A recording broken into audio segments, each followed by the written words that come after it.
జై శ్రీకృష్ణ. ఇది మహాభారతంలోని భావానికి దగ్గరగా ఉండే ఒక సూక్తి.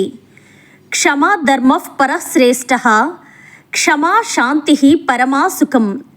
క్షమించగల గుణమే అత్యున్నత ధర్మం. క్షమ వల్లే మనసుకు నిజమైన శాంతి, సుఖం లభిస్తాయి. మహాభారతంలో క్షమాగుణము గురించి చాలా గొప్పగా చెప్పిన సందర్భం ఉంది.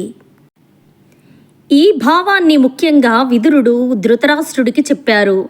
దీనిని విదురనీతి అంటారు. కౌరవులు పాండవులపై అన్యాయం చేస్తూ ఉండేవారు. అప్పుడు రాజైన ధృతరాష్ట్రుడు తన కుమారుల తప్పులను చూసినా వారిని ఆపలేక బాధపడేవాడు. ఆ సమయంలో జ్ఞాని అయిన విదురుడు ఇలా చెప్పాడు: రాజా, కోపం మనిషిని నాశనం చేస్తుంది. క్షమాగుణం ఉన్నవాడే నిజమైన విజేత. కోపంతో తీసుకున్న నిర్ణయం తప్పు అవుతుంది. క్షమించగలిగిన వాడే ధర్మవంతుడు. క్షమ ఉన్న చోటే శాంతి ఉంటుంది. కానీ ధృతరాష్ట్రుడు తన కుమారుడైన దుర్యోధనుడిపై ప్రేమతో ఆ మాటలను పట్టించుకోలేదు. అంతలోనే కురుక్షేత్ర యుద్ధం జరిగింది. కౌరవులు నాశనమయ్యారు. కోపం ఓటమి వైపు తీసుకెళ్తుంది. క్షమాగుణం గెలుపు వైపు నడిపిస్తుంది.